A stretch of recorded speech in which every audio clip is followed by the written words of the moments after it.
Bienvenidos a un nuevo capítulo de Vía Negativa. En esta oportunidad tuve la posibilidad de conversar con Gianluca Carniglia.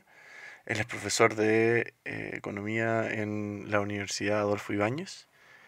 Y tuvimos una conversación muy interesante donde traté de ir explorando las distintas corrientes, escuelas de economía desde una visión bien abierta porque, hay que ser sincero en esto, yo no tenía mayor conocimiento al respecto. Así que espero que les interese y les guste la conversación. Ya. Bueno, Gianluca, bienvenido. Gracias por estar hoy día conmigo en esta invitación para conversar temas que yo, desde mi área, la verdad es que desconozco bastante. Em, entonces, creo que para partir, quería preguntarte cuáles son los distintos, las distintas áreas, las distintas visiones que hay de la economía en general. Eh, Hola Javier, ¿qué tal? Oye, nada, al revés, gracias por la invitación y saludo a, no sé, a la auditoria y no sé quién nos va a escuchar, pero bueno, bienvenidos a la conversación, gracias por la oportunidad.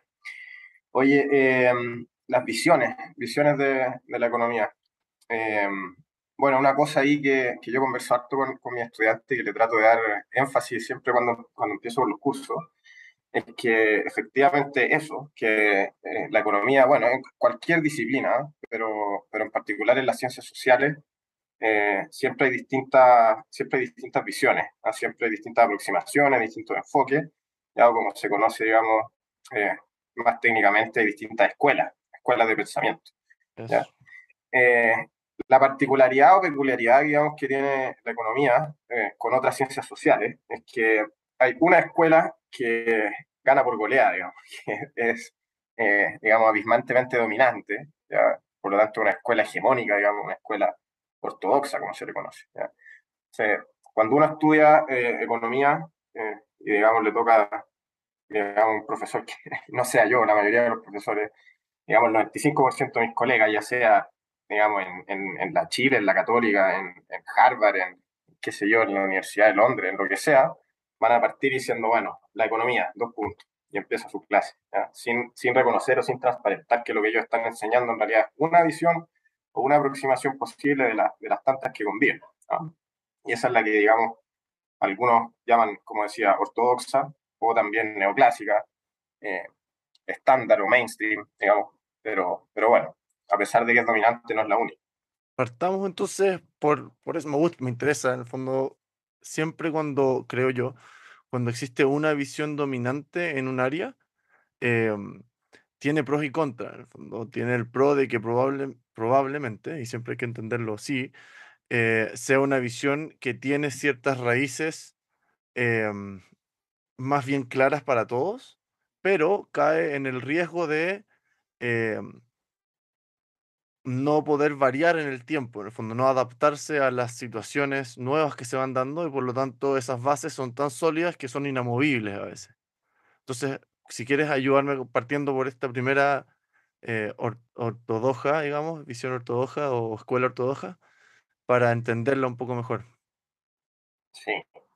Oye, no, efectivamente hay pros y contras. Justo estábamos hablando con un colega ahí, digamos, qué ventajas podía tener esto de que existiera una escuela dominante. Y bueno, podemos irla desglosando de a poquito, pero digamos, agarrándome lo que dijiste, esto de los pros, hay que pensar un poco el rol que cumplen mis colegas economistas en la política, ¿ah? Y en las democracias tecnócratas contemporáneas, donde no sirve ahí que, digamos, el ministro de Economía con el ministro de Hacienda estén peleando, digamos, es que yo creo esto, yo creo esto otro, sino que se necesitan respuestas, ¿no? Se necesitan, digamos, un sí o no. Esta va a recaudar o no va a recaudar, digamos, la reforma tributaria, lo que se busca, tal política pública va a costar o no va a costar tal cosa, se va a lograr el efecto, etcétera. Bueno, en Mm. fin, ahí podemos ver si esta escuela dominante es efectiva o no para hacer, digamos, estas predicciones, pero bueno, esa sería una ventaja. Eh, bueno, también una cosa, para ir adentrando si quieres a esta escuela neoclásica, que la voy a llamar yo la ortodoxa, eh, Perfecto. justo la semana pasada estuvimos en clase hablando sobre el problema económico, ¿ya?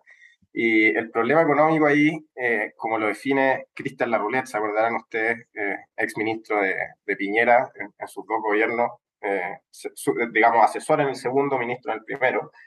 eh, Él tiene un libro de texto ya medio antiguo, de 1995, pero todavía que se usa en alguna universidad. A mí me tocó hacer clase online en la Universidad de Antofagasta y era parte de los libros de texto, ¿ya? Y estos libros antiguos tienen la ventaja de que se ponen a responder estas preguntas que los autores más actuales las esquivan, ¿ya? Que es ¿cuál es el problema económico? ¿Ya? Y para la escuela neoclásica el problema económico es la escasez.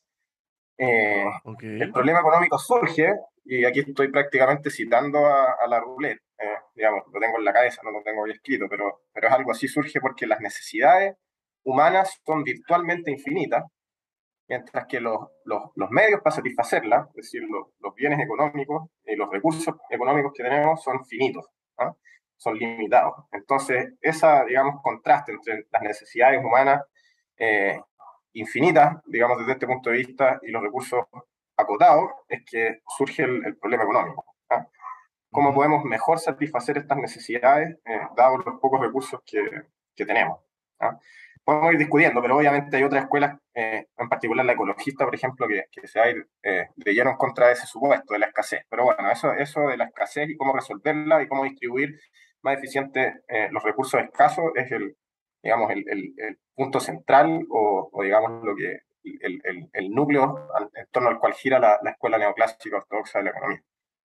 Perfecto. Y ahí, al tiro, a mí me gustaría, en el fondo, tratar de entender qué puntos a favor ves tú de esta teoría con respecto a la escasez específicamente y qué puntos en contra ves asociado a lo mismo, porque a mí se me ocurre rápidamente, en el fondo, que la definición, creo yo, que tiene un error temporal, solamente entendiéndolo desde nada, digamos, que en el fondo, efectivamente, si uno proyecta en el tiempo, las demandas o las necesidades son infinitas, pero cuando uno plantea los recursos disponibles son en un tiempo único, lo que los hace finitos en relación a la otra. Pero quizá si uno plantea las dos en espacios temporales futuros, infinitos en el fondo o alargados en el tiempo, podrían llegar a ser relativamente comparables, aunque por supuesto yo tiendo a creer que la necesidad humana va a querer buscar más, simplemente por el problema de la conciencia, si queremos ser un poco más filosóficos. em, pero como que me hace sentir en cierta medida que las unidades temporales en las que se miden estos 2 factores quizás no son las mismas. No sé si te hace sentido lo que te digo. Sí, hay un poco bueno, hay hartas cosas, y hay un poco de peras con manzanas también, de comparar, Ujú, digamos, recursos, y efectivamente hay una cosa temporal, las necesidades, digamos, son flujos en cierto sentido, ¿no? Uno come, qué sé yo, cierta cantidad de calorías al día, ¿no? Bueno, eh, pero déjame agarrarme de esa otra cosa que dijiste que estaba bien interesante sobre la ventaja y desventaja, y partamos siendo positivo y creo yo la ventaja más grande que ha tenido esta escuela neoclásica es que como buena disciplina científica, por lo menos así se entiende a sí misma, ha sido bien efectiva, bien eficaz, digamos, en resolver ciertos problemas, llamémoslos técnicos. ¿Ah? Uno tiene ya los objetivos bien claros, digamos, conoce bien sus recursos y la economía neoclásica ha sido bien efectiva en darnos herramientas y soluciones para ver cómo, ya dado estos objetivos y dados estos recursos, distribuirlos. ¿Ya? Y por eso, digamos, eh, si uno se pone a estudiar economía y pasa, digamos, el primero o segundo año, va a tener que aprender a integrar y hacer funciones multivariables. Ahí sí sigue avanzando, va a tener que aprender análisis real y cálculo estocástico y cosas cada vez más complejas, porque efectivamente mis colegas neoclásicos han sido eh, digamos, bien efectivos en utilizar las herramientas para resolver estos problemas. ¿Ya? ujú, Ahora, ¿cuál es la desventaja de eso? ujú, Que a veces es muy ciego, digamos, en ir a resolver problemas sin cuestionarse el problema mismo. ¿Ah?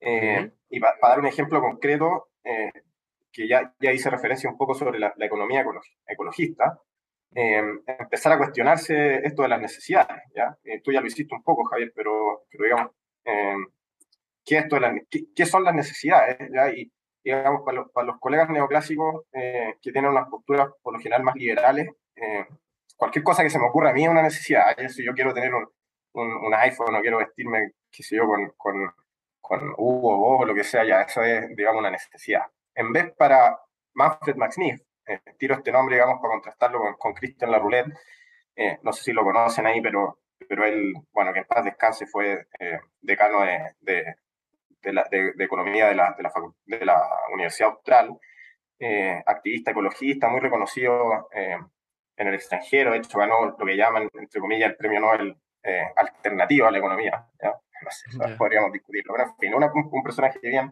reconocido. Y él, digamos, basándose un poco en la pirámide de Maslow, eh, dice, no señor, las necesidades no son infinitas, no cualquier cosa es una necesidad, sino que las necesidades, digamos, y él las caracteriza en una matriz, son alimentar, no me la sé de memoria, digamos, pero alimentarse, tener salud, participar de la sociedad, y construir tu identidad, qué sé yo, y da una lista de 9 es una matriz de 9 por 4, a 36 necesidades básicas, eso es todo lo que uno necesita en cualquier sociedad, en cualquier momento, digamos. Si uno satisface esas necesidades, se resuelve el problema económico. Eh, Ok. y volviendo al tema de la escasez, ahí el giro que da los ecologistas, por ejemplo, hay otros giros, por supuesto, es que no necesariamente los recursos son escasos, sino que no hemos sido muy clever en cómo satisfacer nuestras necesidades con los recursos que tenemos. Por Ujú. ejemplo, y con esto ya yo sé que me largué un poco, pero déjame darte un ejemplo medio ridículo, pero concreto, ya. Por ejemplo, la necesidad de identidad, ya, porque a mí mis alumnos siempre me dicen, oye, pero los iPhone y qué sé yo, y que por esto de la temporalidad, ¿no? Que las necesidades van cambiando, entonces, ¿cómo íbamos a saber nosotros que íbamos a necesitar los iPhone hace 100 años atrás? Y la verdad es que Manfred diría que nosotros no necesitamos los iPhones, ¿ya? Lo que necesitamos, digamos, es lo que logramos a través de los iPhones, que es, qué sé yo, participar de la comunidad, tener amigos, hablar con tu familia, qué sé yo. Y eso hace 2000 años atrás se hacía, ¿no? Se Mm. hacía de forma distinta. Entonces, ahora uno necesita ir viajar al sudeste asiático, ahí a tomarse selfies para poder ser un miembro aceptado de la comunidad. ¿Ah?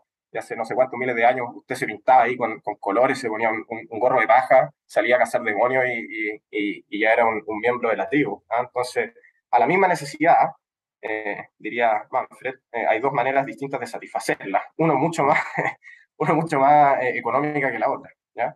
Eh, bueno, eso digamos para ir poniendo las ventajas y desventajas que tiene esta escuela neoclásica.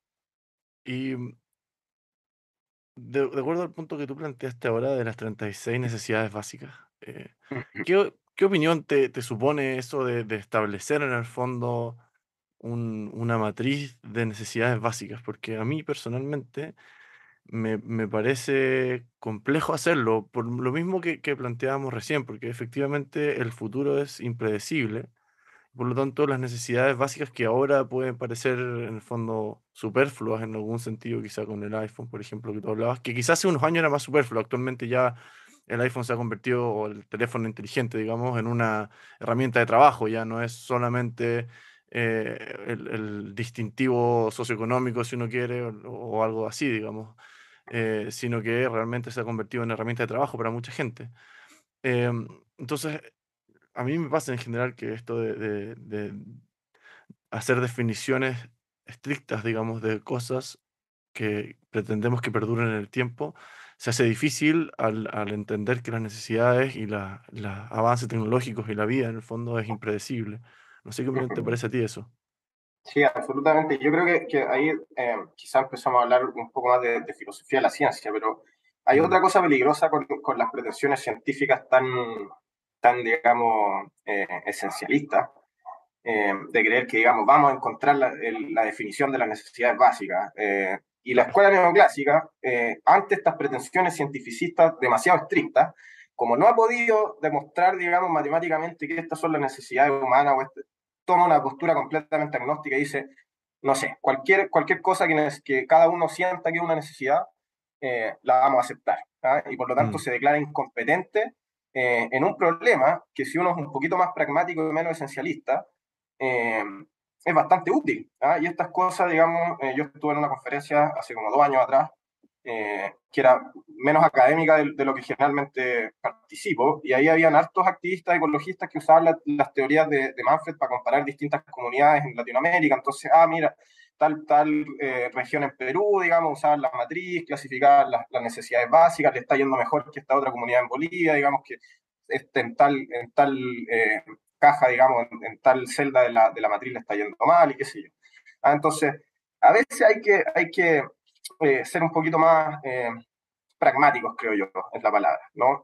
Mm, Y no creer que esta matriz que provee Manfred es ni la verdad ni la última palabra, mm, pero sí es un avance gigantesco ante una disciplina que se declara incompetente en problemas que son, creo yo, fundamentales para la mm. humanidad. Esa sería mi respuesta. Ya, buenísimo. Oye, y ya, esto es más o menos la visión neoclásica, ¿sí? Ujú, Entonces tenemos, como yo lo entiendo ahora, digamos, hay una escasez relativa a las necesidades en el fondo. Quizás no es una escasez absoluta, es una escasez relativa a las necesidades. Y por lo ujú, tanto, tenemos necesidades infinitas y hay que ver cómo alocamos adecuadamente los recursos dado esta escasez relativa. ujú. Ok, ¿qué otra entonces escuela? Mencionaste un poco la escuela ecologista que aparentemente viene a redefinir los recursos en el fondo. No, no entendí muy bien cómo lo agarran ellos este tema. Bueno, no, en realidad yo te estaba dando un ejemplo de Manfred. Lo que pasa en Ah, la ya. periferia es lo que pasa que es economista ecologista, pero lo que pasa en la periferia, eh, que pasa en todas las periferias, no solo en la periferia de la economía, es que las cosas son mucho más, eh, se me lleva la palabra, pero son como satélites, ¿ya? Ujú, Siempre en la ortodoxia, digamos, hay un imperio ahí bien grande, bien mm, construido, con cimientos bien claros, digamos. En la periferia hay autores que aparecen y dicen cosas, por lo general, siempre en oposición, ¿no? Siempre en el otro. mm, Eh, pero no hay, digamos, así como grandes cimientos donde se armen estas heterodoxias, salvo quizás por dos ejemplos concretos que sí se basan en autores bien precisos, que evidentemente el libro de Marx, ¿no? El Capital de Marx, que trae hacia adelante todo un ejército de autores marxistas todavía muy prolíficos.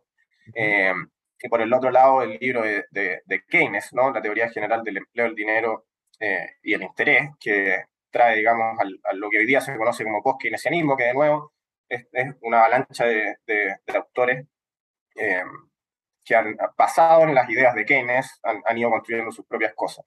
Y otras, por ejemplo, que es bien conocida, ahora se ha hecho muy conocida entre mis estudiantes, que es la escuela austriaca, ¿ya? mm, Que ahí se basa, digamos, en distintos autores austriacos antiguos, pero todavía hay digamos, autores de esa escuela, Hayek, von Mises, eh, digamos, por nombrar un par.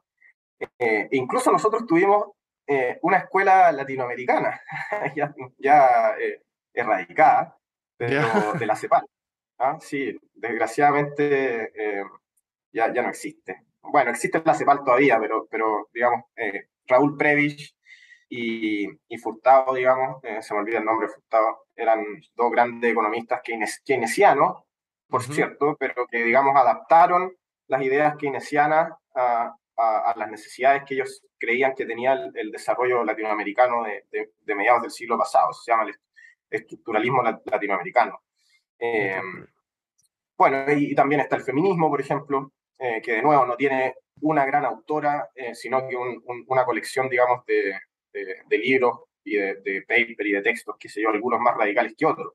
Eh, Ujú, Eso sería, bueno, el institucionalismo también, que tiene distintos autores.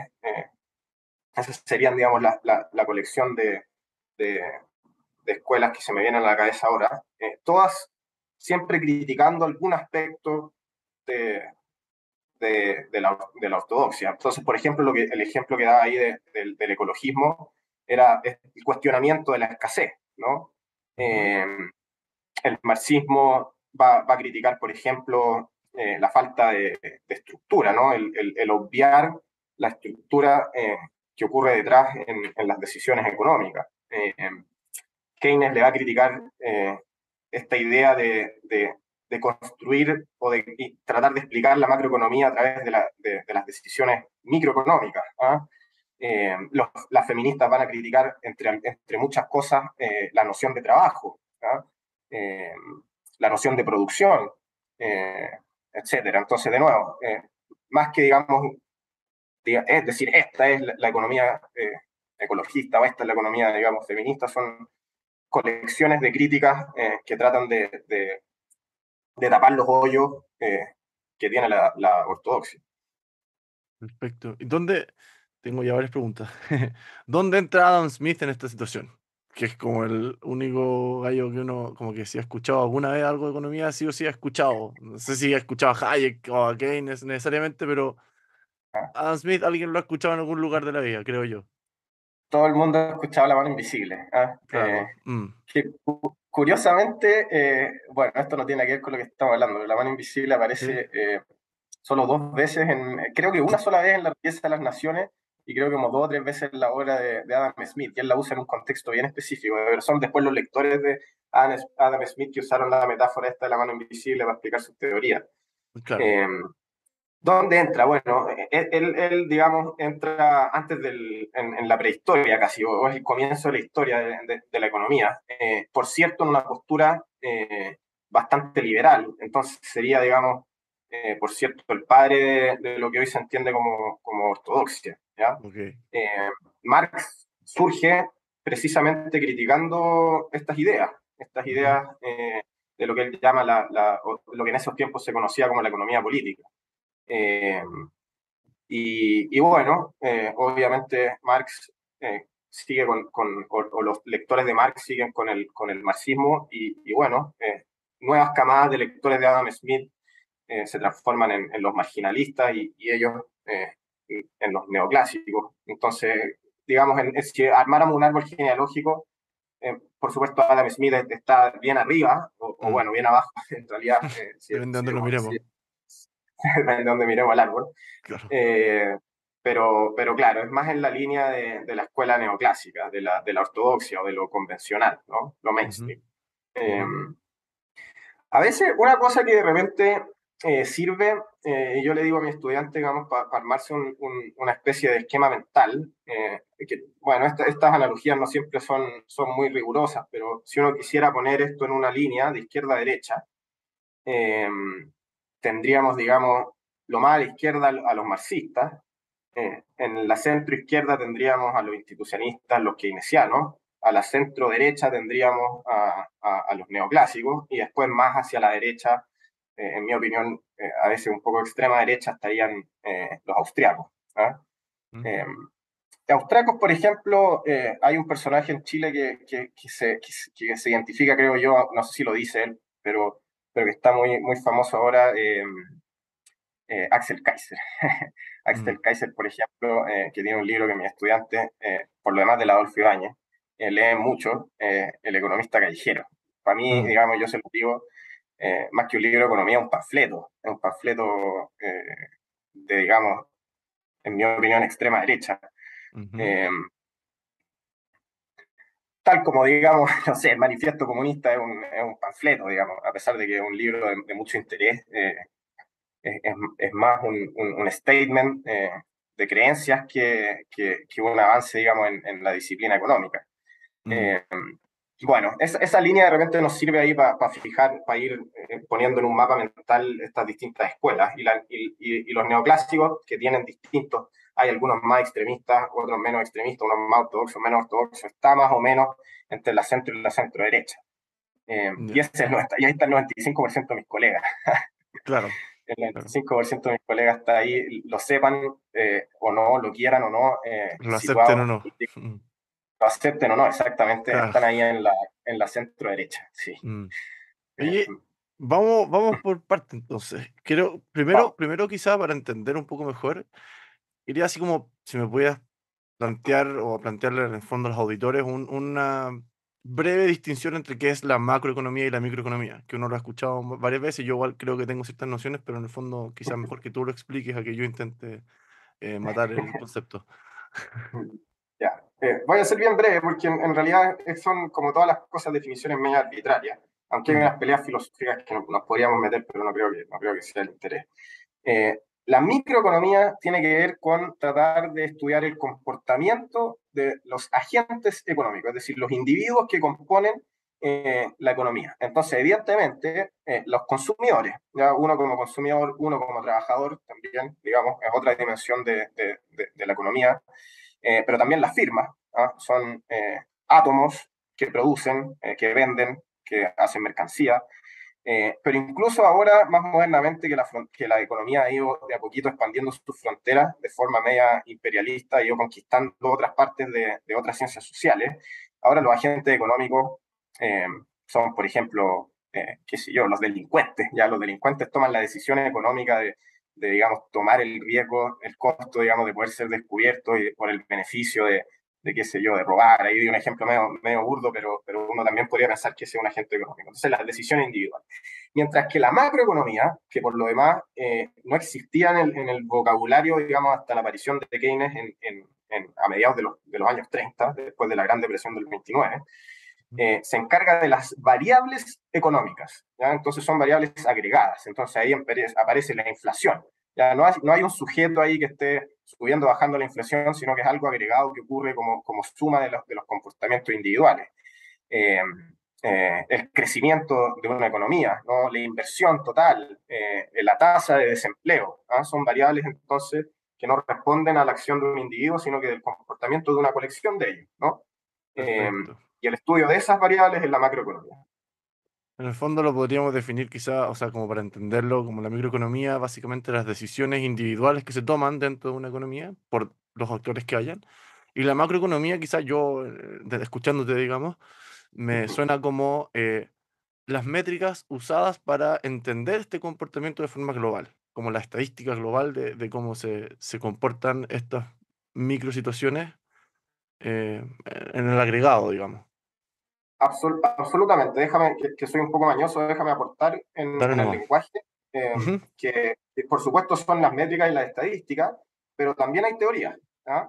Mm, Y en eso es, digamos, lo pionero de Keynes, que él, digamos, da el salto de no tratar de explicar las variables macro a través del comportamiento de los individuos, sino que hace el ejercicio un poco pragmático, bien parecido a lo que estábamos diciendo antes, ya, y decir como, mira, las economías se comportan así, y hacer leyes de las variables y reglas o modelos y predecir cómo estas variables se pueden comportar entre sí, a pesar de que, claro, uno podría decir, oye, pero no hay nadie, digamos, decidiendo tal o cual, pero bueno, pero digamos, casi como un dato empírico o como alguna teoría que haya detrás, estas cosas se comportan de tal y tal manera, ¿no?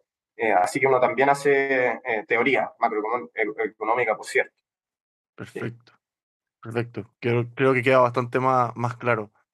Ujú, Oye, ya, entonces yéndonos a esta escuela, me ujú, intriga cuál es tu visión de la escuela marxista en el fondo. Que ujú, lo que yo entiendo en general del marxismo, que quizás no es tanto, es que entran a plantear que el poder arbitrario es el motor escondido detrás de cómo funcionan las interacciones humanas. Entonces, en el fondo, se basan en ese poder autoritario entre las personas, entendido poder como la capacidad de cambiar a la otra persona en su decisión o en su pensamiento, un poder autoritario sobre el otro para generar estratos sociales y por lo tanto lo que ellos hablan de esta como lucha de clases, que es como el concepto que uno entiende, digamos, de Marx. Pero quizás nunca me lo he planteado, ni siquiera en términos económicos así como duros, qué es realmente lo que Marx y sus posteriores derivadas plantean. sí. Bueno, déjame hacer un disclaimer, primero que nada, Dale nomás. porque los marxistas son como los fanáticos de Star Wars, entonces uno dice, que Chewbacca no sé qué, y van a salir al tiro Ok, ahí a pegarme. Entonces sí, déjame sí. hacer el disclaimer de que esta es mi lectura y mi opinión, por supuesto académica, y es un tema que me interesa, y por lo demás en el doctorado tuve la suerte de tomar un curso de marxismo. Ujú. Así que, digamos, sin ser experto ni nada, es un tema que me interesa y voy a dar mi opinión personal, es académica, pero personal. Claro. Eh, Esto del curso, y déjame agarrarme porque está todo relacionado. Mm, Curiosamente lo tuve que ir a tomar al departamento de sociología, ¿ya? Porque los marxistas desaparecieron de los departamentos de economía. Ya hay mm, departamentos bien específicos, de New School en Nueva York, que es una, eh, UMass es otra en Boston, pero son muy pocos los departamentos de economía donde hay marxistas adentro, no tiene que ir a la escuela de sociología. ¿Ya? ok. Y no es casualidad, bueno, hay razones políticas, pero dejemos eso de lado. No es casualidad, Ujú, digamos, que Marx se estudie y se aprenda en sociología, porque una de sus grandes contribuciones es justamente a eso. ujú, De hecho, una de sus contribuciones se llama el materialismo histórico, ¿ah? ujú, Que es una forma de entender la historia de la humanidad a través de lo que él llamaba los modos de producción, ¿ah? Que es como cómo se organiza, digamos, la sociedad. Eh, yo sé que estas son cosas y estoy introduciendo temas, o sea, perdón, conceptos medios, con nombres medios arcaicos, pero no es tan complicado. Un modo de producción son dos cosas. Los medios de producción, que son, digamos, los objetos físicos, los recursos, la tecnología disponible en ese momento de la historia de la humanidad, más las relaciones de producción. Y esa, digamos, es la genialidad ahí un poco de Marx, que dije, no basta digamos, los objetos que tengamos, qué sé yo, computadores y que tengamos tecnología, sino que además necesitamos como individuos, como humanos, digamos, relacionarnos de cierta manera para ver qué hacemos con estos objetos. ¿Ya? Entonces, en ese contexto, Marx dice ya los mercados, ya porque pensemos en los tiempos que empezó a escribir Marx y los autores, digamos, contemporáneos estaban tratando de hacer sentido de esta explosión en la economía, del mm. que venía de la revolución industrial y las producciones en masa y qué sé yo. Y Adam Smith también, digamos, escribe un poco antes, bueno, como 60 años antes, pero en ese mismo contexto, ¿no? Eh, ¿En qué año escribió Marx su libro rojo, creo que bueno, los tres Das volúmenes Kapital? de Ujú, Capital, creo que solo el primero, esto ya yo ahí declaro mi ignorancia de la historia personal de Marx, pero creo que solo sí, el primero lo publicó en vida, el resto creo que los compiló Engel. Eh, ok. Estamos hablando de alrededor de 1860, sí. Eh, y bueno, Adam Smith escribió en 1776 su libro La riqueza de las naciones, así que en realidad yo dije 60, pero estamos más cerca de 80 o 90 años de diferencia. Pero bueno, es más o menos el mismo contexto de historia, pero sí, es buena acotación. La gente no tiene por qué saber. Sí, Marx claro. escribió a mediados del siglo XIX, 1863, pero no estoy seguro, eso fue un Ya. carrilazo. En No, fin, pero entonces, pero por bien. ahí, Ok. por ahí. Ujú, Eh, bueno, entonces Marx se encuentra, igual que sus colegas, con esta explosión, algo que nunca se había visto en la historia de la humanidad, y tratan de explicarlo. Y la explicación que trae Marx, que contrasta de la de Adam Smith, que la vamos a decir en un segundo, eh, es que, bueno, habían sociedades antiguamente tribales, ¿ya? Después habían sociedades esclavistas, donde, digamos, para producir uno tenía sus esclavos y qué sé yo. Después, sociedades feudales, donde habían campesinos, habían señores feudales, ahí los campesinos araban la tierra y los señores feudales vivían de los tributos que pagaban los campesinos. Y luego hay un cambio, y ahí uno lo puede situar en 1860, perdón, entre 1600, perdón, entre 1600 y 1800. Algo pasó en Inglaterra, ya que los, digamos, los derechos de propiedad ya pasaron a ser, digamos, de los productores. ¿Ya? Los dueños, digamos, piensa lo que pasaba en el feudalismo. En el feudalismo los campesinos araban su tierra y comían, digamos, lo que producían y pagaban tributo. Y los señores mm, feudales, que eran, digamos, los que estaban en la punta de la pirámide, no eran dueños de los medios de producción. ¿Ya? Ellos simplemente, digamos, parasitariamente sacaban el excedente que tenían los campesinos. En claro. vez, en el capitalismo, que es como llama al siguiente estadio, al siguiente modo de producción Marx, los burgueses o los dueños de las firmas, ya los empresarios, como lo llamamos hoy en día, los capitalistas, en el lenguaje antiguo, son dueños de los medios de producción, ¿ya? Son dueños de la tecnología, de la tierra, del capital, que es la palabra importante que usa Marx, ¿ya? Y por lo tanto tienen todos los incentivos, esa es la palabra más nueva, todos los incentivos del mundo para que esta cosa crezca. ¿Ya? Eh, Ujú, Hay un ejemplo que es un poco controversial, pero me gusta darlo. No un ejemplo que esté aceptado absolutamente, pero para ejemplificar un poco esto sirve. Eh, Uno pensaría, yo siempre digo, bueno, ¿cuál es el elemento más importante, digamos, de la revolución industrial? Ya, el motor a vapor. ¿Ya? Eso, entonces, si uno le pregunta cuándo se inventó el motor a vapor, probablemente dirá, bueno, en algún momento cerca, en la revolución industrial. ¿Ya? Y uno se encuentra ahí, yo digamos no estudio los griegos, pero alguien que estudiaba los griegos se dio cuenta de que los griegos tenían un prototipo o digamos algo, una versión primitiva de un motor a vapor. Mm, ¿Ah? ¿Y qué pasó con los griegos, digamos, que teniendo la tecnología no se les ocurrió construir trenes, qué sé yo? De hecho, ¿para qué lo usaban? Para mover las cortinas de los teatros. Eso era lo que les preocupaba a los griegos en ese tiempo. Y la maravilloso. respuesta marxista de eso es que no tenían ningún incentivo en invertir en tecnología. Ya si ellos querían producir más, iban y conquistaban al pueblo de al lado para ganar esclavos, digamos, y con eso satisfacían más que bien todas sus necesidades.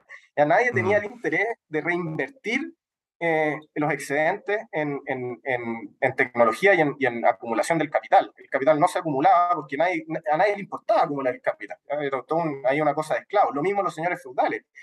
¿Qué interés tenían en invertir en tecnología agrícola si simplemente, digamos, conquistaban el campo al lado si necesitaban más y le sacaban o les cobraban más tributos a los campesinos? De hecho, la inversión de los señores feudales era en el ejército, porque esos eran los claro. incentivos que tenían. ¿Ah? Tener el ejército más, digamos, más poderoso para ir agarrando más campesinos y ir conquistando los distintos feudos. Mm, Eh, entonces Marx dice, bueno, y aquí vuelvo a lo de Adam Smith, que Adam Smith decía que esto de los mercados, digamos, y la división del trabajo y todas estas cosas era digamos, natural al ser humano, ya era algo, digamos, que está innato en el ser humano y que todo este periodo de la historia de la humanidad, digamos, es simplemente el ir avanzando, el progresando hacia mercados y, digamos, instituciones mejores. Marx dice, no, esto es algo contextual digamos, acotado, que tiene un inicio, ya, digamos, algún año entre 1600 y 1800, en que cambiaron, se profundizó en los derechos de propiedad, surgieron, digamos, los burgueses con sus firmas y qué sé yo, y Marx dice, y además tiene una fecha de término. ¿Ya? Eso, mm, digamos, obviamente es un debate y está por verse, cada vez con mayor dificultad. Hay una frase bien famosa que dice, es más fácil imaginarse el fin del mundo que el fin del capitalismo a estas alturas claro. de la vida. Pero Marx creía y lo predijo que habían fuerzas internas en el capitalismo autodestructivas, que esto iba a llegar en un momento en que los trabajadores se iban a cansar de los abusos, iban a agarrar, digamos, los medios de producción, y cuando los trabajadores son dueños de los medios de producción, ahí es Ujú, cuando surge el famoso socialismo, ¿ah? Que digamos es la utopía marxista. ujú, Cuando cambia, digamos, ya no son los medios de producción, el capital, las tierras, las firmas, qué sé yo, las empresas, me refiero cuando digo las firmas, perdón, eh, pasan a manos de los trabajadores y no a la mano de unos pocos capitalistas, es cuando, digamos, ya los incentivos están para el bien común y no, digamos, para la mera acumulación del capital. mm. Eh, bueno, nos dimos un gran baile ahí por distintas cosas, pero eso creo yo, más allá de otras cosas y muchas cosas que ha dicho Marx, creo yo que eso es lo más relevante quizás eh, como una introducción así como superficial, no superficial, quizás más general Mm, de lo que es el marxismo. perfecto. Me queda bastante más claro que lo que tenía. Pasemos, porque la verdad es que para mí a esta altura andar criticando una u otra postura no tiene mucho sentido. Creo que la historia ya lo ha hecho. Creo que Marx se cayó fácilmente en sus propias disquisiciones. Pero pasemos, por ejemplo, a Keynes, que entra como una figura interesante. Entiendo yo que tiene bastantes aspectos de algo que yo, en el fondo, he entendido como planificación central, quizá. Creo que Keynes tiene como aires de ese aspecto, si no me equivoco. Digamos que Marx también lo hace, pero en el fondo Marx no tiene ningún eh, eh, reparo quizá en plantearlo más derechamente, que la concentración de poder en el Estado es la forma en que después se va a redistribuir esto, según lo que yo entiendo, pero Keynes quizá un poco más sutil en eso, no sé, cuéntame, ¿qué sabemos de Keynes? Sí. Eh, Dos cosas. Uno, volvamos a este esquema de izquierda-derecha, que es un juguete, digamos, pero está muy bien eso, de que si pusiéramos esta típica cosa de izquierda-derecha política, Marx sería izquierda, lo más izquierda, digamos, y Keynes, si bien es izquierda, es bastante centrado, ya sería una centro-izquierda. Ujú, Y las ideas keynesianas siguen, digamos, dando vuelta en el debate político, incluso en nuestro debate político, hay siempre, digamos, ideas más o menos keynesianas. Eh, Ahora, el segundo punto que quería hacer, porque fue bien interesante, la figura de Keynes.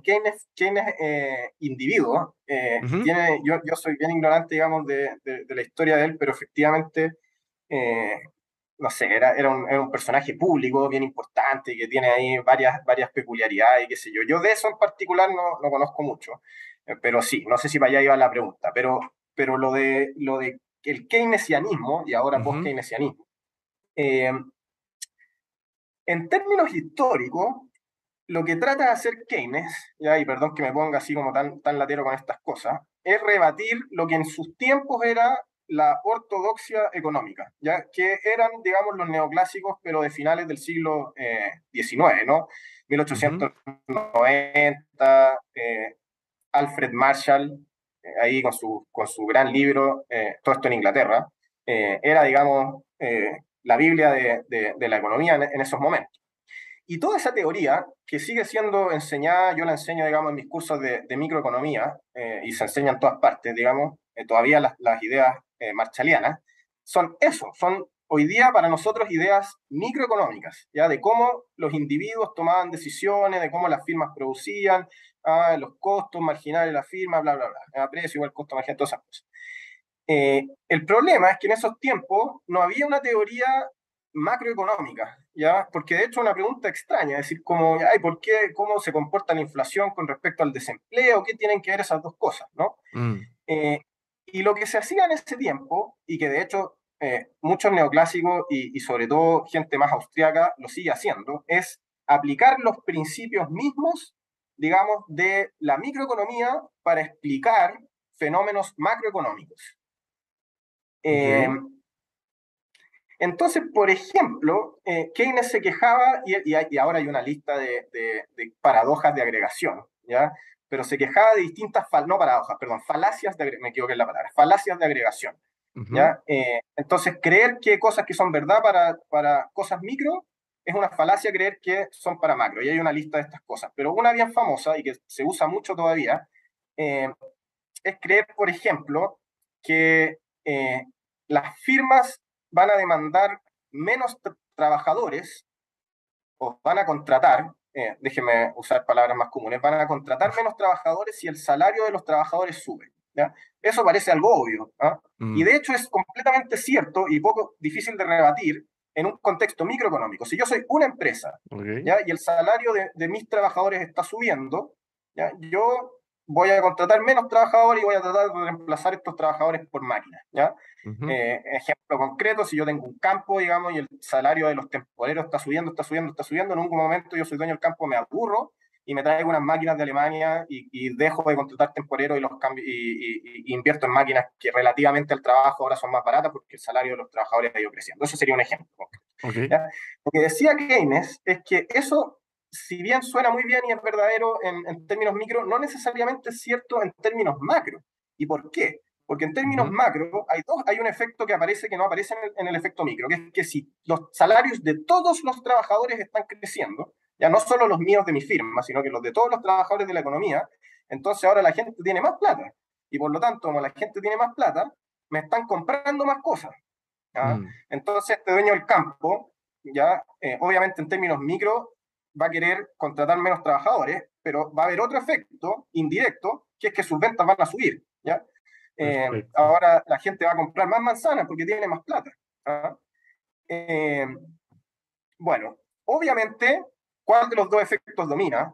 El tema vamos a contratar más trabajadores porque se están comprando más manzanas, o vamos a contratar menos trabajadores porque son más caros. Hay que ver cuál de los dos le gana al otro. ¿Ya? Eso, Claro. digamos, hay que verlo empíricamente. Pero Keynes pone sobre la mesa esto de que lo que es cierto en lo micro y que lo que es cierto en un mercado no Ujú. necesariamente es cierto en términos macro. ¿Ya? Y ahí justamente es donde la cosa se pone un poquito política, ¿ah? Porque uno dice, Mm, bueno, una prescripción de la teoría keynesiana sería, pero mira, entonces démosle plata a los trabajadores, subámosle los mm, salarios, y eso va a reactivar la economía.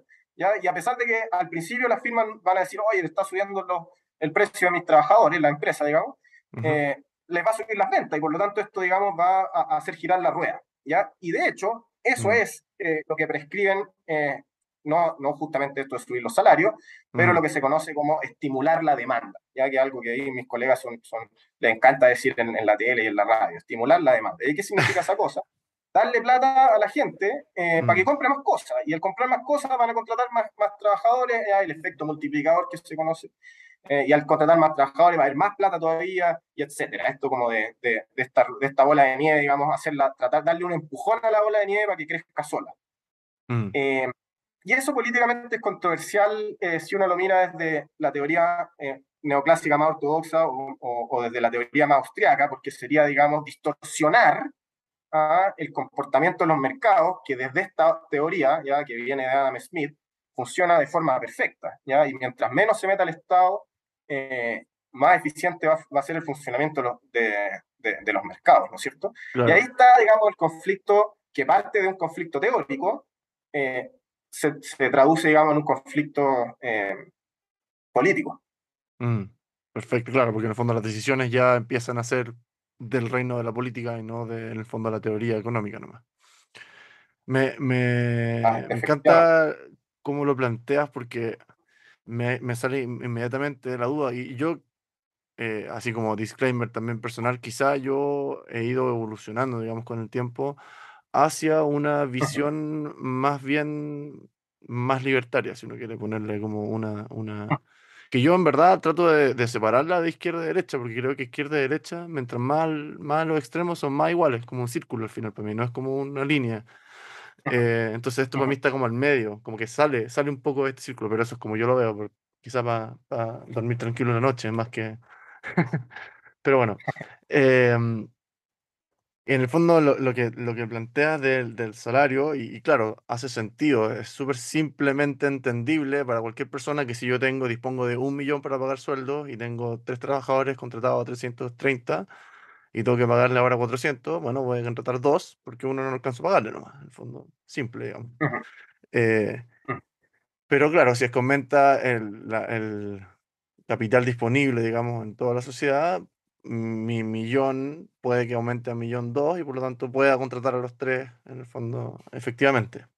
Lo que a mí me surge de eso, en el fondo, es cuánto de ese aumento es un aumento natural y cuánto es un aumento determinado, en el fondo, por fiat, porque alguien decidió que debería ser así ahora. Creo que quizá ahí es donde, para mí, mi visión de esto, podría entrar en conflicto, digamos, con la realidad. Porque en el fondo, claro, si es que naturalmente se va dando que hay más capital disponible, la empresa le va mejor, probablemente va a ir subiendo los salarios en la medida en que se ajusta ciertas cosas, obviamente, que hay, me imagino que tú tienes mayor comprensión de eso que yo, pero en el fondo los sueldos deberían ir subiendo, quizás no proporcional, quizás sí, depende de varias cosas.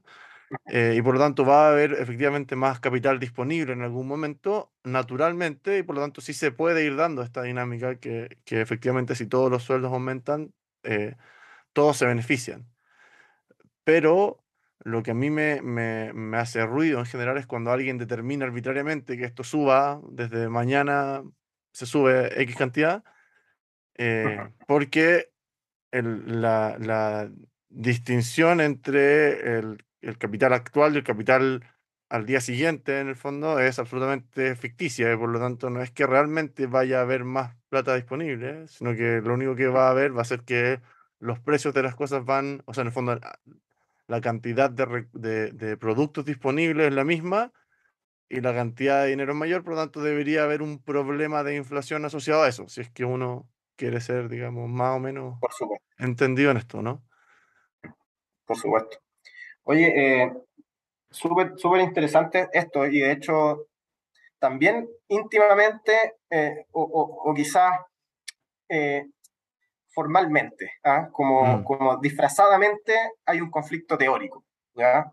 Yo creo que lo que prima es el conflicto político, esa es, digamos, la convicción personal, pero claro. efectivamente en esto de los salarios, si subirlo o no subirlo, que creo yo lo esencial es un conflicto político, sí tiene un debate teórico que vale la pena conocerlo, ya que viene de nuevo de la teoría ortodoxa neoclásica, de los principios, digamos, que vienen desde Adam Smith en adelante, muy austriaco y qué sé yo, que hay principios económicos, ¿ya? Hay cosas, si se quiere llamar comillas, naturales en la economía que determinan los salarios. Entonces los salarios no son cualquier cosa que se le ocurra a cualquier perico, sino que responden a la productividad marginal, si uno quiere ser más técnico, del trabajador. Entonces, si un trabajador es más productivo, su Ujú, salario va a subir. Si es menos productivo, va a bajar. Y eso, digamos, explicaría, digamos, las ujú, diferencias salariales entre un gerente y una persona, digamos, que está dedicada, que sea un guardia, que gana menos que el gerente, etcétera, ¿no? Es porque el guardia es menos productivo que el gerente. Esa sería la forma formal o elegante teóricamente de describir las cosas. Y por lo tanto, cuando uno sube arbitrariamente el salario, lo que está haciendo es pagarle a la gente más que su productividad marginal, ¿ya? ujú, Desde el punto de vista neoclásico. Y por eso, creo yo, es importantísimo conocer las otras visiones. Porque, mm, ¿qué dice Keynes? O qué dice Marx incluso, porque de hecho, esta parte de la teoría de Keynes es muy marxista. Eh, ujú, Dice, esto de la productividad marginal es un invento, ¿ah? Es un invento de los neoclásicos, un invento de los economistas políticos. Lo que determina los salarios, y esta es la otra cara del marxismo, es el conflicto, ¿ya? La lucha de clases entre capitalistas y trabajadores, ¿no? ujú, Entonces no hay nada de productividad marginal aquí, sino que qué tanto poder de negociación tienen los trabajadores y qué tanto poder de negociación tienen los empresarios. ¿Ya? mm, Y digamos, por eso los marxistas, digamos, le ponen mucho énfasis a los sindicatos, ¿ya? mm, A los códigos. Por eso Camila Vallejo, digamos, tanto énfasis al tema de las 40 horas, ¿no es cierto? Es su proyecto insignia de los comunistas, ¿no? mm, Porque, bueno, porque tienen que entregarle algún poder de negociación, una ley, digamos, un respaldo a los trabajadores para que puedan para tratar de un poquito nivelar la cancha para que puedan negociar sueldo, ¿no?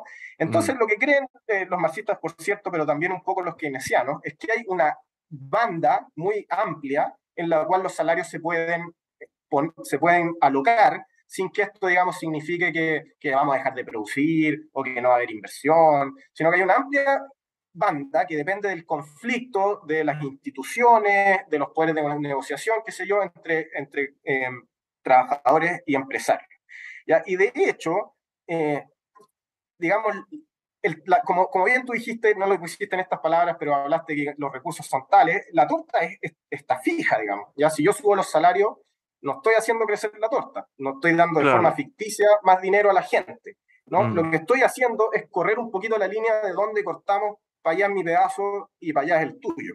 claro. Y este correr pedazos, ¿ya? De que, no sé, yo te doy más o tú te quedas con menos, qué sé yo, genera, y quizá en una analogía un poco más física, genera roce, genera, Mm, digamos, una suerte o la forma en que este sistema disipa esta energía es a través de la inflación. Eh, mm, yo quiero tener salarios más altos, pero tú querés tener más utilidades también. Entonces yo, digamos, negocio por mayores salarios y la forma en que los empresarios inflan sus utilidades es subiendo los precios. Hay este conflicto, digamos, entre subir salarios, subir precios, en términos macroeconómicos se conoce como la espiral precio-salario, ujú, digamos, es lo que desencadenaría procesos inflacionarios, que no tiene nada que ver por lo demás con la inflación que estamos viendo ahora, que la inflación que estamos viendo ahora, y lo digo para que no quede fuera de contexto, digamos, tiene que ver principalmente con cuellos de botella, mm, con, digamos, alza en las materias primas, ¿ya? Se está achicando la torta, eso es lo que está pasando, por eso estamos teniendo esta inflación, ¿no? Se está achicando la torta porque las cosas están más caras, cosas importadas están más caras, mm, y bueno, no hay nada más que hacer, digamos. Tenemos menos menos ingresos reales, ¿no? Pero bueno, eh, claro, me salió un poco al final, pero volviendo a la pregunta, ese es el conflicto académico, ¿no? Mm, Teórico, de que si los salarios se determinan por cosas naturales de la economía, la productividad marginal, o si en realidad se determina por cosas un poco más políticas que tienen que ver con el conflicto entre trabajadores y dueños de empresas. buenísimo. Está muy clara la explicación. Pasémonos agarrándonos de eso mismo y con lo poco que yo conozco en el fondo, pero algo he leído, a los austriacos, porque según lo que yo entiendo, eh, Hayek, y corrígeme por favor, propone una distinción distinta entre eh, lo que es el salario realmente o lo que son los costos de los productos y de los servicios, porque él plantea que el precio, en el fondo de lo que tú vendes o el precio de lo que tú, del servicio que tú ofreces, no depende de cuánto te cuesta hacerlo ni de qué tan inteligente eres, sino que depende de que el mercado efectivamente quiera comprarlo y cuánto está dispuesto a pagar. Eh, ¿Es así? ¿Estoy más o menos dentro del rango de...? Sí, oye, yo, a pesar de que nos dimos un baile ahí por ecología, por marxismo, por keynesianismo, sí de la escuela austríaca soy un poco más ignorante. Ya, Así que ok. vamos a hablar de cosas bien generales y de Hayek en particular no conozco mucho su pensamiento. Ujú, Eh, pero sí lo que tienen estos sujetos, y eso son, voy a decir cosas bien generales, ¿no? Es esta confianza, digamos, en el mercado, y esto ha sido una palabra bien hayekiana, digamos, pero la información que capturan los precios en el mercado, ¿no? Esa era, digamos, la gran crítica de lo imposible que podía hacer el planificador central en un régimen socialista. ¿Cómo iba a determinar claro. los precios? Eso requiere demasiada información. Y parte de la información que capturan los precios, como bien dijiste, Javier, es qué tanto le gusta a la gente, ¿no? Claro. Eh, los marshalianos en realidad tienen una teoría ahí un poquito distinta, que en el largo plazo sí los precios están dados por los costos de producción. Pero Mm, bueno, saliéndose de eso, por lo menos en el corto plazo, y sobre todo en mercados no competitivos, eso seguro, el precio está bien fuertemente dado por cuánto le gusta a la gente. mm, Eh, y creo yo también el salario si lo queremos poner en el contexto del trabajo, también, digamos, no se me ocurre un ejemplo ahora, pero cuántos oficios, digamos, han desaparecido. mm, eh, y eso, digamos, también, porque ya no son demandados, no son útiles, y eso se traduce en que los precios bajan, ¿no? Un oficio, digamos, que ya no sirve para nada, no sé qué, no, quizás El, le se el, me es- ocurre un ejemplo. el escribano, Ya, esquivar. ¿Cuánto puede ganar ese gallo? No sirve para nada, entonces su salario no, va a ser cero, digamos, ¿no? que es Eh, como el entre paréntesis las notarías actuales, que yo te juro que no puedo entender cómo esas cuestiones siguen en pie. O sea, como no lo puedo entender, me supera, pero ya, disculpa, esa es solamente sí, mi problema hay una cosa mental bien extraña. personal. Sí. No, igual cuando uno firma contra, sí, hay unas cosas bien, bueno, los Es muy abogados ridículo, son sí, pero ya, también. bueno. Sí. Eh, bueno, Ya, entonces Marshall plantea, claro, yo entiendo, digamos, el punto. No puede haber una disociación absoluta entre el costo de producción y el ujú. costo del producto, digamos, no puede haber una disociación absoluta, imposible, pero quizás eso pone los límites en el fondo más que el precio de mercado. No sé si es que te hace sentido así. Sí. Oye, y qué bueno que hablamos de esto porque es una discusión que me pasa harto con mis amigos, de repente con mi familia, que hay como en el inconsciente colectivo muy esta cosa media ingenua de creer que los precios son los costos de producción. Entonces, que los precios suben es porque las cosas son más costosas. eh, y eso, digamos, salvo en mercados así, los tomates y las manzanas, donde hay millones de competidores y, digamos, es algo que Mm, funciona casi de forma perfecta. En la mayoría de los mercados los precios no necesariamente reflejan costos de producción. claro. Eh, o sea, bueno, cosas como cosas tecnológicas sobre todo, los iPhones. ¿Ah? Mm, Eh, no tiene nada que eh, ver el costo de producción con el precio. Yo estoy dando un ejemplo extremo, pero es para que mm, se ilustre, ¿no? Estas cosas se hacen, en algún momento manejé datos de cuánto cuesta hacerlo, pero no lo mandan ahí a Taiwán o no sé dónde se hacen en Asia, estas cosas.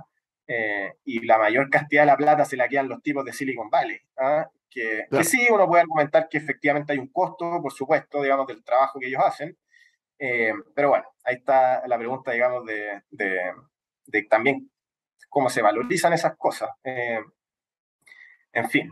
Eh, bueno, y también el rol que cumple la publicidad, ¿no? claro, por Eh, supuesto. Sí, al final Hacer, eso... bueno, yo vivo al frente de un outlet Nike mm, que lleva como 3 días con unas filas que no sé qué. Bueno, mi abuela también habla mucho de eso, las Jordan y qué sé yo.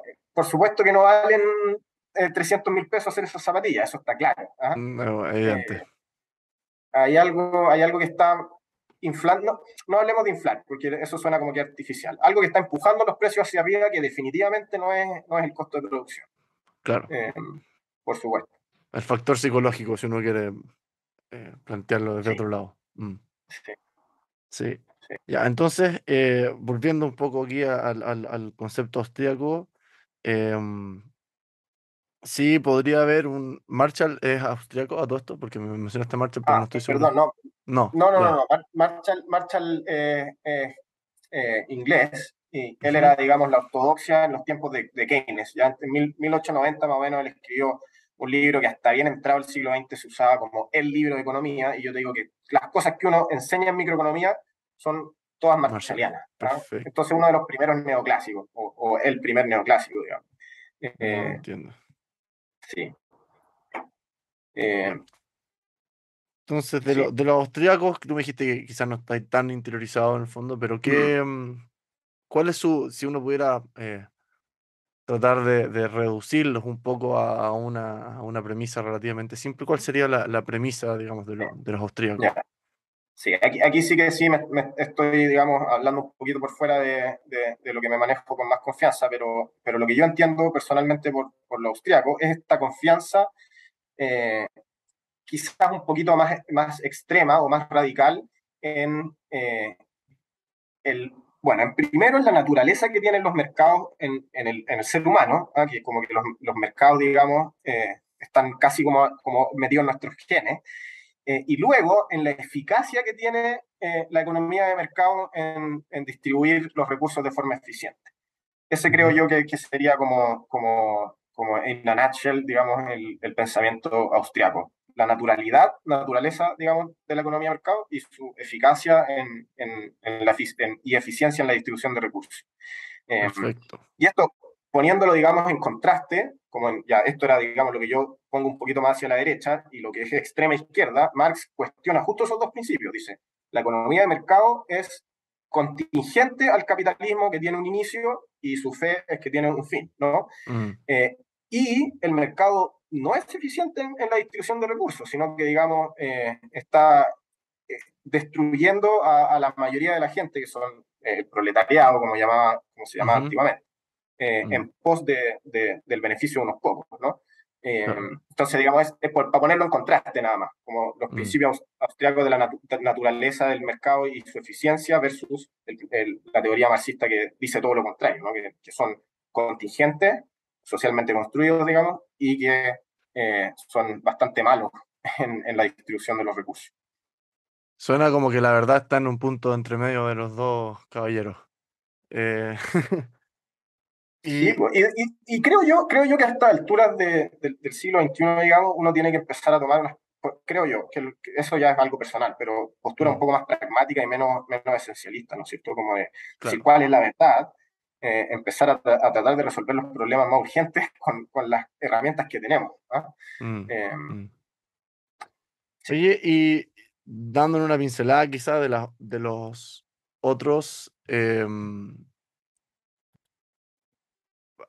escuelas, digamos, que son un poco más chicas o más marginales, si uno quiere, que me hablaste de esta escuela latinoamericana, me interesa saber qué era lo que se planteaba en esta escuela.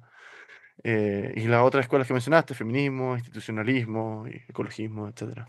Bueno, ecologismo sí. entendí un poquito, pero partamos quizá por el estructuralismo latinoamericano. Me gustó el nombre. Ya. Aquí estoy de nuevo cada vez más saliéndome de mis áreas de confort. Sí tuve alguna, bueno, por lo demás es una escuela extinta, digámoslo así. Mm, Todavía la CEPAL existe, pero ya no tiene los grandes pensadores que fueron Previch y Furtado a mediados del siglo pasado. Eh, Como decía, agarran estas ideas keynesianistas, digamos, de la macroeconomía, eh, pero le ponen particular énfasis al tema del desarrollo, ¿ya? Y a la ujú, importancia de la planificación digamos, la estructura del desarrollo, ¿ya?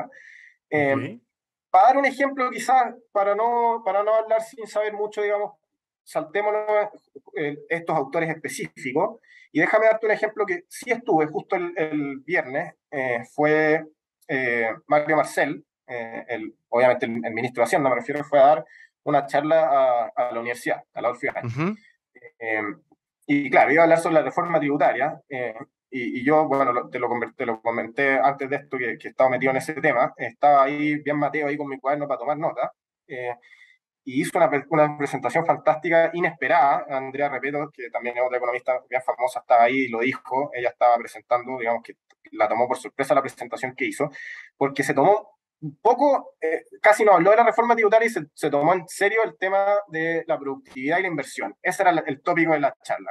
Productividad, ok, inversión y reforma tributaria. Y se agarró de estas dos cosas. Y me pareció que era algo extremadamente estructuralista, eh, como lo que yo entiendo por estructuralismo latinoamericano. Empezó ok, a tratar de desmentir, ¿ya? Y muy a su estilo, digamos, Mario Marcel es bien paciente, eh, y por lo demás bien preparado, se dio un paseo gigantesco por todo, digamos, la historia económica reciente del país, con tal de dar una idea de por qué, digamos, nos hemos estancado en términos de crecimiento, ujú, qué cosas le están faltando al país, etcétera. Y esto para ponerle un poquito más de riqueza a esta discusión de, bueno, van a subir los impuestos y se va a ir la inversión. ujú, O no van a subir o si suben los impuestos igual va a seguir la inversión. Y lo que él ujú, quería hacer era mostrar cómo la inversión no es, no es solo una palabra, no es solo, digamos, un número, no es un dato, ¿no? Sino que tiene toda una estructura, ¿ya? Y por eso, digamos, la escuela estructuralista, ¿ya? ujú, Hay cosas concretas y procesos industriales, digamos, industrias concretas donde la inversión se ejecuta o no se ejecuta, ¿ya? Y él, bueno, esta, digamos, su tesis, yo no, digamos, no soy entendido en el tema y no he hecho estudios particularmente, voy a reproducir para dar un ejemplo. Ya él dice, bueno, la inversión y el estancamiento económico es simplemente porque esta época dorada de la minería ya fue. ¿Ah? Entonces hubo un ujú, tiempo que en Chile había mucha inversión porque había muchos pro, eh, proyectos mineros que estaban ocurriendo. ¿Ya? ujú, Entonces es natural que una vez que se satura esa industria, baja la inversión en esa industria y por lo tanto se estanca el crecimiento económico en ausencia de otras industrias atractivas para la inversión. ¿No?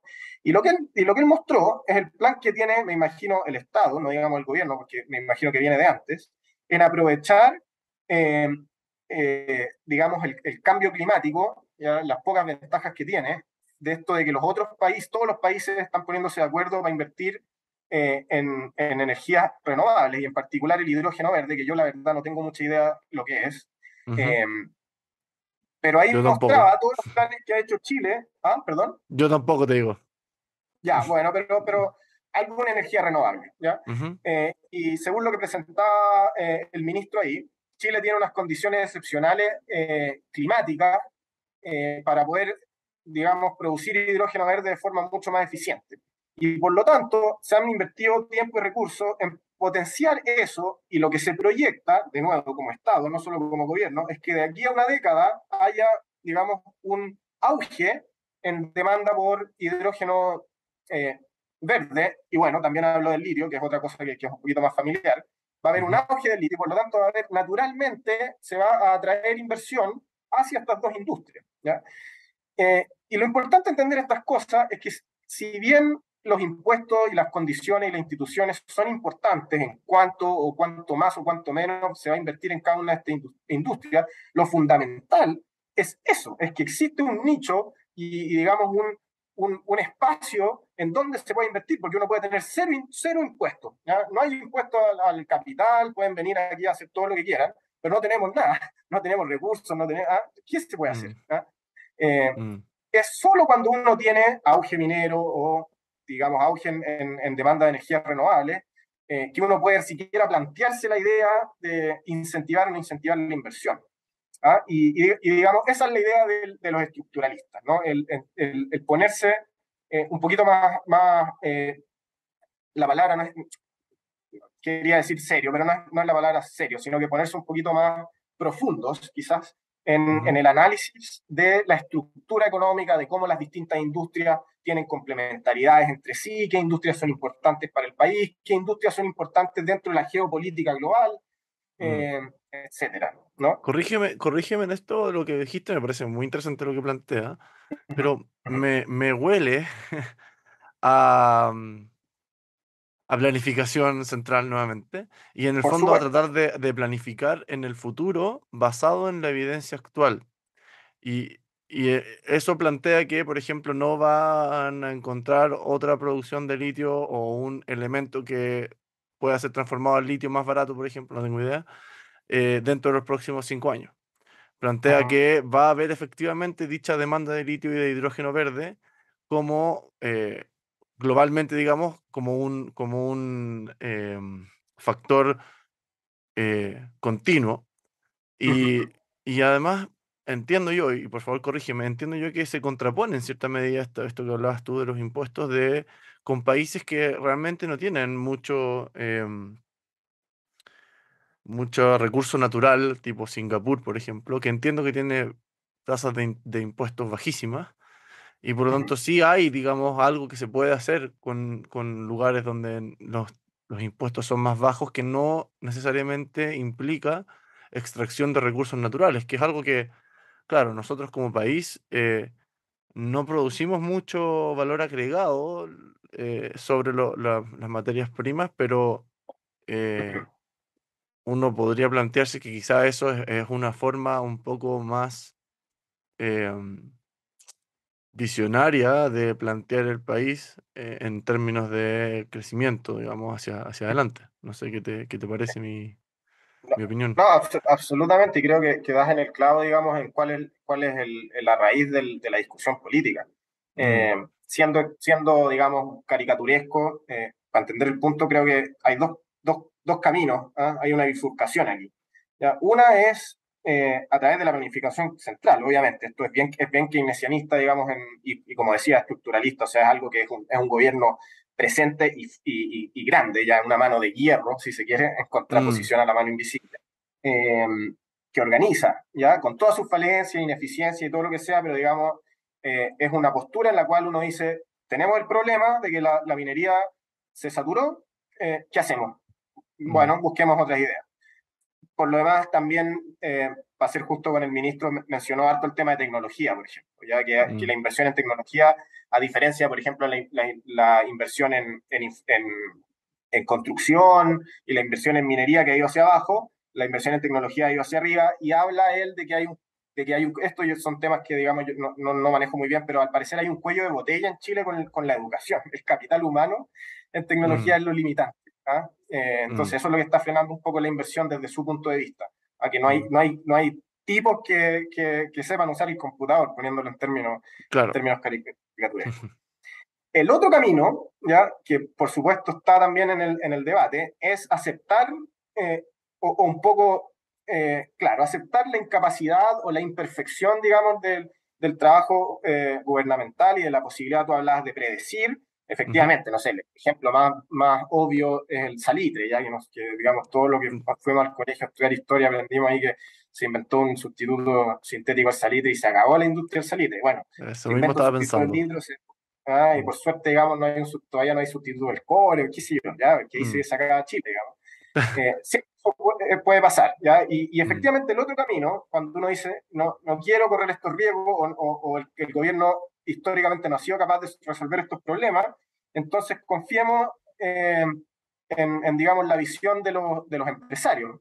Eh, Demos las condiciones económicas para que los empresarios, digamos, hagan lo que mejor les parezca. ¿Ah? Y ahí mm, también está un poco el tema y que es bien austriaco también ese pensamiento, que es el creer que, digamos, el gobierno nunca va a tener la suficiente información que tienen los mercados, digamos, y los empresarios por sí solos, digamos, los expertos mm, qué sé yo, en energías renovables o los expertos en tecnología.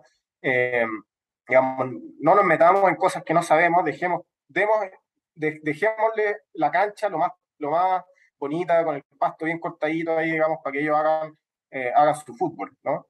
Claro, Eh, más que los empresarios, quizás los emprendedores, eh, porque en el fondo el empresario quizás es el que ya está establecido y lo mismo que hablábamos antes, las cosas establecidas tienden a ser menos móviles, menos adaptables que las cosas que no se han establecido todavía. Y ahí entra quizá el rol del emprendedor, entiendo yo, que es más esto sí, de buscar, digamos, la alternativa, fallar y bueno, volver de nuevo a intentarlo. sí.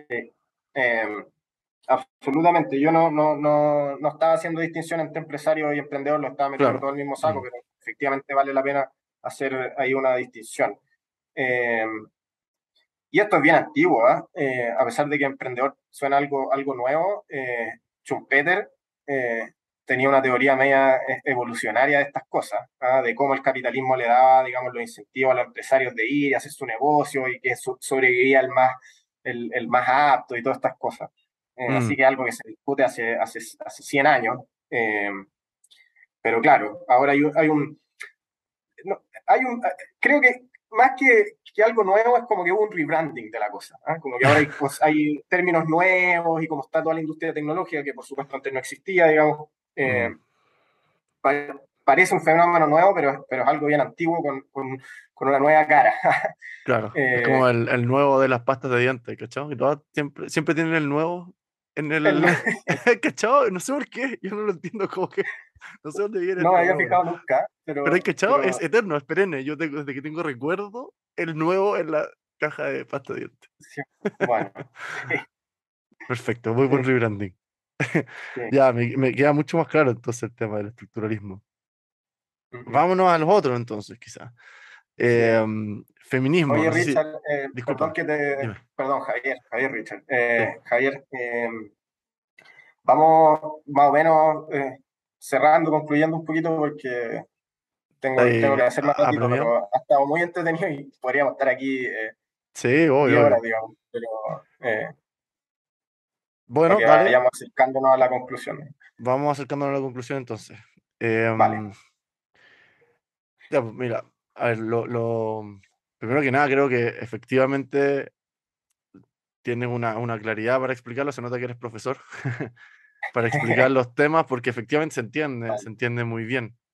A mí Gracias. el punto, y te voy a plantear lo que a mí me fue pasando, digamos, cuando fui entendiendo un poco más de este tema, que yo vengo del área más de las ciencias médicas, entonces no tengo la menor idea de economía. Aprendemos algo que se llama salud pública, pero la verdad es que de economía, nada. Es como, es como un dogma casi actualmente, y eso a mí también me genera cierto conflicto.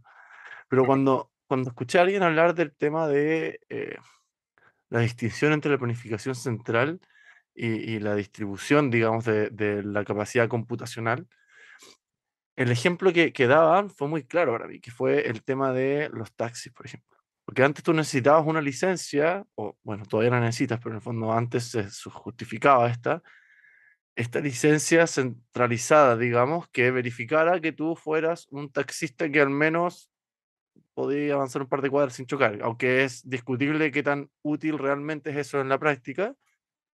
Sonaba como una idea razonable dado el contexto tecnológico del momento.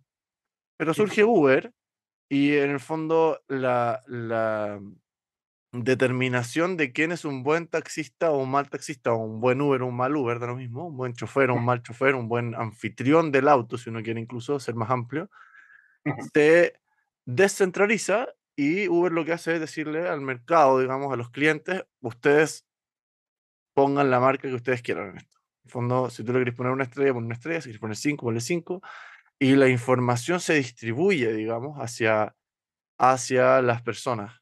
Entonces, eso para mí fue una apertura, digamos, de visión muy importante en entender que gran parte de las necesidades de planificación central son un déficit tecnológico más que una, como yo lo veo, digamos, más que una em, inherente mejor capacidad del Estado de hacer esto o aquello, digamos.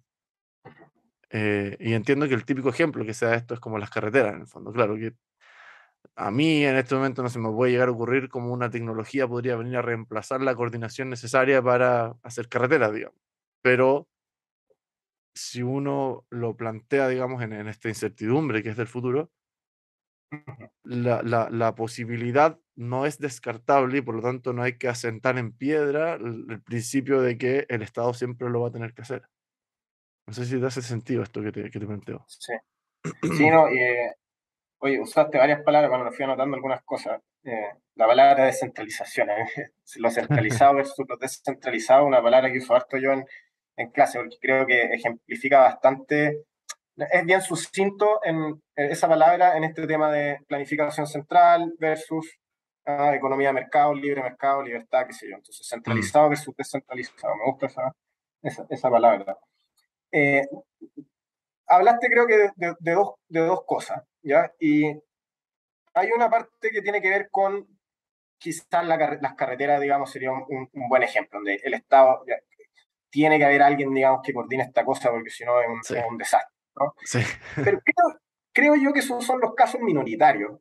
Mm, Creo que hay re pocas cosas donde uno requiera, digamos, coordinación centralizada por algo así como casi, digamos, físico, ¿ya? mm, Eh, Pensemos entonces en que el Estado, digamos, concedamos, ¿ya? Digamos, concedamos a los austríacos en este sentido de que el Estado es casi siempre, excepto estos casos particulares, ujú, menos eficiente en ejecutar las cosas, ¿ya? mm, Hay todos unos incentivos, ¿ya? Que no están presentes cuando aparece el Estado, ya esta típica cosa de que los empleados públicos nadie los puede echar, entonces están ahí rascándose la guata todo el día, que sea claro. una caricatura, digamos, pero hacia allá apunta, ¿no? El Estado en general es bastante menos efectivo que los privados.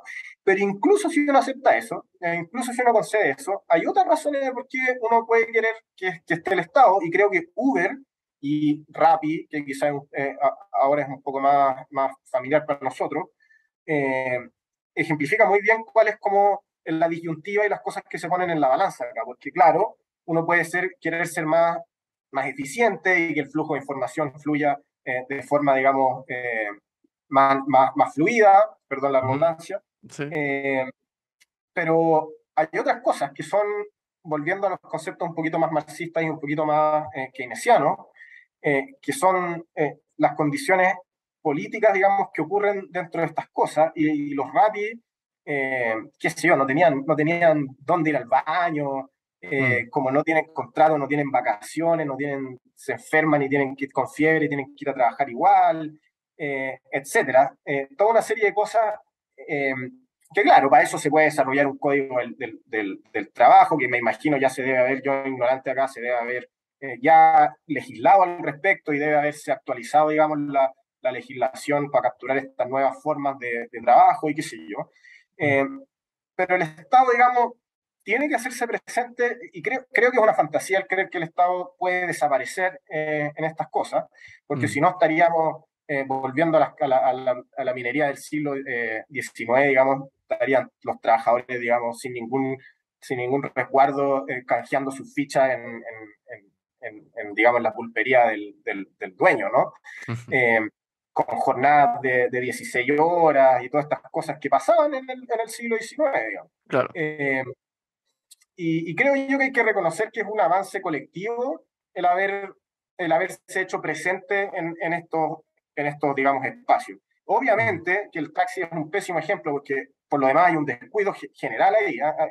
mm, Creo que voy a dedicarle un segundo a eso en un ratito más, pero eh, obviamente que esto se le puede ir para el otro lado, ¿ya? De que sí. ahí los taxistas, digamos, hacen lo que quieren porque están súper protegidos. En Nueva York, que es un ejemplo clásico, Ujú, antes de que existiera Uber, digamos, tener la licencia de taxi, no sé cuánto costaba, pero del orden de los cientos de miles de dólares, porque, digamos, como había tanta regulación, era tan difícil agarrar uno que esta cosa que había que matar a un taxista, digamos, para poder manejar un taxi. Obviamente que pueden haber escenarios bastante malos, y aquí es ujú, donde dije que quería volver a un tema un segundo, que creo yo que esos temas bastante malos son en particular por el descuido que hemos tenido por el rol del Estado en la economía. Venimos de un tiempo extremadamente, creo yo, liberal en ese sentido, en Ujú, donde todo lo del Estado se ve con malos ojos, que es correcto en ciertos contextos, pero y por lo tanto ha sido abandonado. ¿Ah? Y yo creo que hay mm, ahí un tema de descuido. Creo yo que, sí, que queda por verse todavía, digamos, o incluso en otros lados, pensemos en Europa, donde sí ha habido un cuidado y una tradición estatal, donde las cosas, si bien no se hacen a la perfección como lo podría hacer un privado, no se hacen, digamos, con la caricatura, con lo malo que es, por ejemplo, en Argentina. mm. ¿Eh? Esta cosa de que obligaron ahí a los trabajadores públicos a ir a trabajar, digamos, a la empresa y no cabían. ¿Ah? Había tantos empleados públicos y que no había sillas para todos los tipos que estaban ahí. Ya, pero bueno, no tenemos por qué compararnos, tratemos de nivelar hacia arriba. Y creo que una buena forma de nivelar hacia arriba es en las partes donde el Estado tiene que estar, porque hay partes, insisto, en que no puede no estar, Mm, tener un poquito más de cuidado. ¿Ah? Creo que mm. hay un trabajo ahí por hacer por potenciar un poco estas cosas. Eh, y justo estuve en una, porque ahora que hablamos de lo legal, justo estuve el viernes también en un seminario donde presentó un profesor de leyes, de la Diego Portales, y él hablaba, por ejemplo, del descuido que hay en los procesos judiciales con los peritos, ¿ah? Cosa Mm. que bueno, yo nunca me había imaginado que eso podría ser un problema. Parece que es tal, digamos, el nivel, lo malo que son los peritos, qué sé yo, los que hacen pruebas de ADN, los que, qué sé yo, recolectan ahí la evidencia del choque, qué sé yo, son tan Ajá. malos que hay toda una serie de tipos que se van presos que son inocentes, digamos, y ahí hay cero recursos, ¿no? Eh, bueno, no sé, eso es un ejemplo particular de algo que quizás no es tan económico, pero que ejemplifica que el Estado, más que ser eficiente o no eficiente, eh, de repente está descuidado. ¿Ah? Y falta ahí un ejercicio colectivo de potenciarlo un poco más. Mm, claro. Oye, Lucas, bueno, te dejo entonces. Creo que fue una muy interesante discusión. Me quedo con hartos temas. Te agradezco un millón tu tiempo. Y nada, pues no sé si quieres dejar algún mensaje como de cierre o nos despedimos. Sí, sí, gracias por, no, gracias por las dos oportunidades, digamos, por haber conversado. Yo te había comentado, estaba un poquito ahí ansioso porque como iba a ser tan amplia la discusión y efectivamente entramos en algunos temas que yo no me sentía tan cómodo, pero bueno, está bien, hay que soltarse un poco. Claro. Eh, Muchas gracias, estuvo muy entretenida la conversación. Y sí, déjame decir una cosa, porque algo mencionaste por ahí, cuando hablabas esto de las ciencias médicas, de la salud pública, Ujú, y esto de que la economía es un poco un dogma. No sé si te referías a la economía, pero esto del dogma, eh, y también hablabas de lo lejano, quizás tú decías que no conocías tanto de la economía y qué sé yo, mm, y creo que, bueno, podríamos discutir ahí de nuevo un día entero, que creo que hay razones políticas, pero olvidémonos de eso. claro. Creo que mis colegas hacen un flaco favor hablando en la tele sobre que los mercados estimulando la demanda y qué sé yo, eh, hay que, y en ese sentido es casi un proyecto que tengo con mis estudiantes también, de tratar de aterrizar las cosas, un lado, aterrizar estas discusiones que no tienen por qué ser tan técnicas, uno, y lo Ujú, otro, concientizar lo importantísimo que es hoy en día en la democracia el saber estos temas, pero ridículamente importante. ¿Ya? Entonces, ese contraste de lo técnico que hablan mis colegas y de lo técnico que parecen las cosas, que algunas sí las son, pero la mm. mayoría no tanto, y de lo importante que es esto de la economía. Así que eh, leer, porque hay textos que son bien asequibles, y nada, informarse y participar del debate. Eso es fundamental, creo yo. Ese sería mi empuje ahí a los Eso. auditores a que si les interesó esto, que no me crean lo que dije y que, digamos, lo verifiquen por su cuenta. ¿Ah? Esas son las palabras de un verdadero profesor. No me crean. Búsquenlo ustedes. Buenísimo. Bueno, Gracias, Gianluca. Un abrazo. gracias, gracias Javier. Bueno, Chao, chao. chao.